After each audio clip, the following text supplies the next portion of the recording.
These are 100-hour brownies, and these are 30-minute brownies. In front of me, I have a brownie that took me 100 hours to make, and I also have a brownie that took me 30 minutes to make. And the question is it worth the wait, the price, and the taste to make the 100-hour brownie, or should you just stick to the 30-minute brownie? Now, in order to answer that question, we need to go back approximately 4 days and prep these brownies.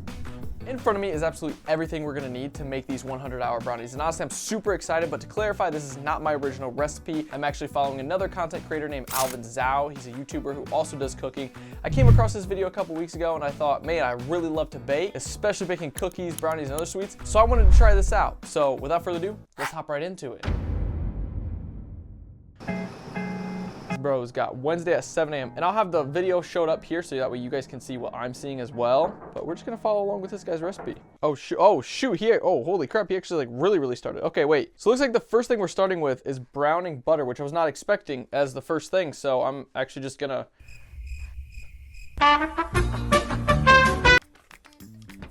Why are we still here?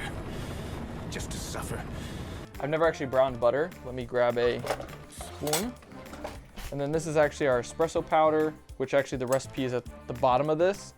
I'll put up all the ingredients of what we're using as we're going along. 1 tablespoon of espresso powder.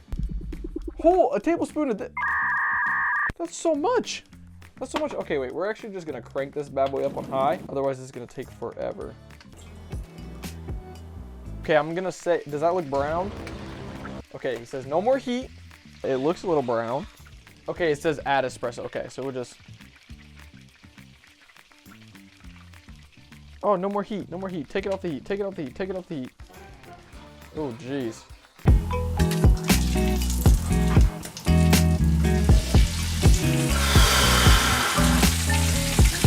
Okay, there's one. Oh, that's not doing anything. This is okay. Okay. Ow, I melted my finger. So we'll leave this right here and we're gonna go back to the dry stuff this way, all right? Continue with the video. Oh, okay, so we're doing the eggs. Let's do the eggs now. See, I love cracking eggs. There we go. And then that's 4, all right. Add vanilla and sugar. Okay, so we're adding the vanilla and the sugar. 1 tablespoon vanilla paste. This much vanilla? I guess that is a paste. Wait, that actually smells so good. Wait, can we just pour it in here? Look at that, it's so jello-y. Then we'll pour it into here though. Oh my goodness. All right, so that was the vanilla paste. Now we need 2 1/4 cups of sugar. I don't think I have that much sugar. I'll be completely honest with you. Oh my, dude, that's so much sugar. 2 1/4. And holy smokes. Now I see what he said, what he meant when he said if you're on a diet, this isn't for you. Oh, he's got a fancy mixer. Dang, I don't got that. We can still do that though, right? Oh, I'm about to be here for so long. Hand mixing with a freaking fork. For the sake of my arm, we're just gonna work on adding everything else because at the end of the day, does it really need to be that mixed up? No, it doesn't, okay? Sift cocoa powder, more espresso. So I very underestimated my preparation for this video. I don't have a sifter. I feel like it's okay if we don't sift it, right? A tablespoon of salt. Oh my gosh, bro. That's enough. We're just gonna say that that's enough. Add that in there. Oh, I'm so salty. Anyways, okay, what are we doing now? 2 cups of Dutch processed cocoa powder. Oh, 1/2 cup. Oh, whew. Why is it so chunky? Oh, maybe that's why you're supposed to sift it. Not today, buddy. Oh, not. Oh yeah, another tablespoon of freaking espresso. Lovely. Love espresso. Espresso's so good. And just put it in there, okay? After he sifts it, because he's so fancy, he just has to. Okay, wait, that actually does look pretty nice. You know what? Screw it. I'm mixing it. I'm not that delicate. At the end of the day, it's all going in my stomach, so. Like, do we really need to be all gentle and fold it? And honestly, freaking cocoa powder is already hydrophobic, if you don't know what that means, because I'm an intelligent young man. Hydrophobic means it doesn't like mixing in water or being in water. Hence the reason why none of this is actually mixing and it's all sticking or coming out of the freaking side of the bowl. Brother, we're gonna be here for so long. Well, you guys aren't, but I am. The editor could just cut to when this is done. Like, he could just cut it right now in the middle of my set. All right, now we're adding this absolute monstrosity. Add that in there without making a mess, please. Dude, this makes me sick. This is what we're putting in our body. I have to like mix it slowly. It's disgusting the amount of sugar in this, but do I think it'll taste good? Yeah. Does it smell phenomenal? Honestly, my nose is stuffed, so I can't really smell anything. The real question is how much of this dark chocolate we need. Because it says 8 ounces melted. This is about 10 ounces. So maybe like minus this many. That should get us our answer. Okay. Now we just got to get this melted. Do like a little snap. Wow. This is a work of art. Look at that. Looks so good. All right, let's turn this off. Like, look at this. Like, run me through the idea behind this. I think now he's adding the flour that he has to sift. 1.5 cups all-purpose flour. So 1.5 cups, that's like 1. That's a half. Especially with all the extra that's coming out of this stupid thing. And then let me guess, we mix. That's right, I say that as if I'm not already watching it. Who's your daddy? Who's your, okay. Now I think this is the part where we add it to the pan. Nope, I'm wrong. This is where we add more chocolate. I mean, I got chocolate chips, so do we really need to add them chopped? That's gonna take all night. I've already been doing this for 40 minutes on a 10-minute video. Just go in the pan. At this point, it doesn't all matter. It's getting freaking melted. Does it really need to be chopped? No. But to be fair though, he has like chocolate bars. They were really expensive at the store. I could have, for the sake of this video, gotten it to show you that it's more expensive to make, but I'm also on a budget myself, and I don't really want to spend $30 on chocolate bars. Oh yes, now we can put it in a pan. Woo! It's not, I feel like it's mixed enough. We are mixed enough. Like, look at this. Brother, come out. Push it all to the edges. Oh, okay, it's so thick it's just moving. Oh yeah, we're adding 6 more ounces of dark chocolate. Woo! I can feel my heart palpitating and my blood flow caressing through my body. My throat burns right now. Probably because of how much chocolate is in this. And then we're gonna put the lid on it. Because you're supposed to put the lid on it. I was supposed to cover it. You know, I'm a smart boy. So we just go ahead and do this. Bang, I think. Covered. All right, so now that's going into the fridge for the next 3 days. So I guess I will just see you guys in 3 days. And obviously for you, it's gonna be like a second because in 3, 2, 1. Finally, after 3 days of sitting in the fridge, we have our 100-hour brownies. Now, I'm not gonna lie, it looks very fudgy and very stiff and gooey.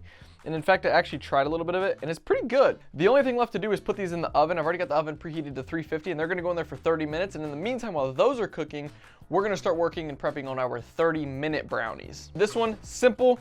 There's 3 ingredients. Your mix, and then water, vegetable oil, and an egg. Well, okay, technically 4, but all we're gonna do is put this in the middle anyways, so I had a feeling. All right, so put these in here. So put that in there. 1 egg, 1/4 cup water, bang, and then our vegetable oil, or in this case, olive oil. This is 2/3 cup, so I'm only gonna do half of this. Okay, so put that in there. Literally, it's just those ingredients, and then you mix it together. We'll put it in the pan, and then this is gonna go in the oven at, what is the temperature? 325 for 30 minutes. Finally figured out, after some very big brain mathematicianing, the cost breakdown of each of these 30-minute brownies versus the 100-hour brownies. Now, starting with the 30-minute brownies, the cost for everything was, so for the water, it was free. Water's free, or you can get it from the sink. I use bottled water just because. Batter cost $2.59, and the olive oil that I used cost $1.03, bringing the total to $4.07. However, on the other hand, your 100-hour brownies, there are a lot more ingredients in these, which means a higher cost. So starting from the top, with our butter, we had 2 sticks of butter coming at $3.99, which is almost equivalent to the total price to make these, which is crazy to think.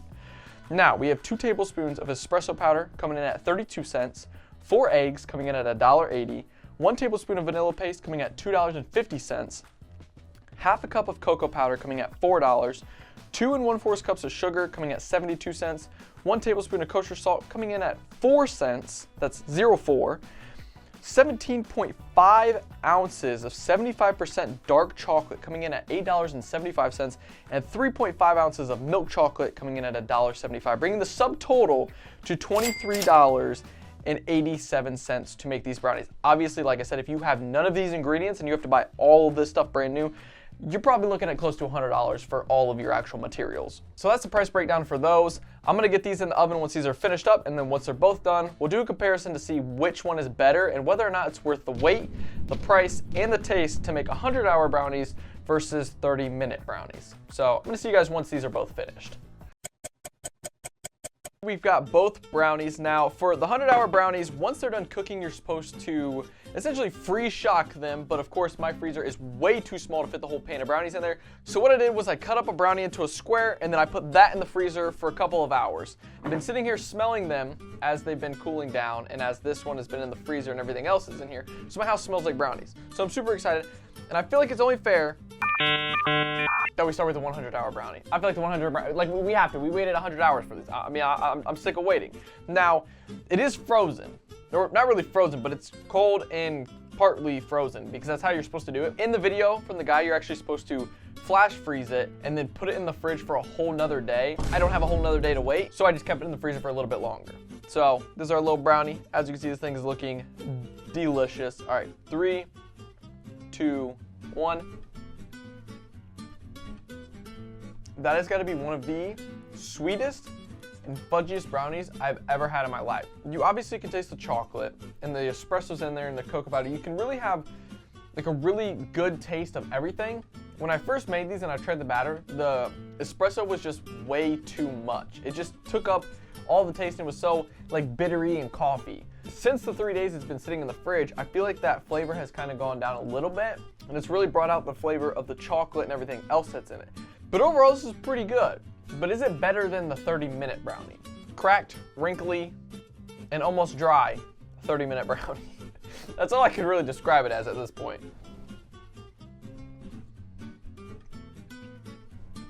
It just reminds me of a standard brownie. It's good, it's chocolatey, it's crispy. Now, me personally, when it comes to brownies, I like my brownies to be a little bit more crispy and crunchy. I love the corner piece, it's like my favorite piece ever. But I also like the softness in the middle too. So it's kind of a hard decision. And I think at the end of the day, what I'm gonna say is if you're somebody who likes sweets and you're craving something and you don't wanna wait 100 hours to make it, just get a normal brownie, bake it in 30 minutes. It'll give you your craving and you're good to go. But if you're somebody who likes to bake, you definitely love, sweet treats and brownies, and you're willing to wait, I would highly recommend making these. This is probably one of the best brownies I think I've ever had in my life. I want you to comment down below if you've ever had these brownies and what your thoughts are on them. And if you haven't, would you spend the money and the time on making these, or would you just stick with the normal 30-minute brownie? Obviously, this is one of my typical videos, but one of my hobbies is cooking, and I love to cook. And this was a great experience, and I'm glad I got to make a video out of it. So with that being said, I want you guys to subscribe because we're trying to hit 5K subscribers, and we can do that. Other than that, I'll see you in the next one. Later.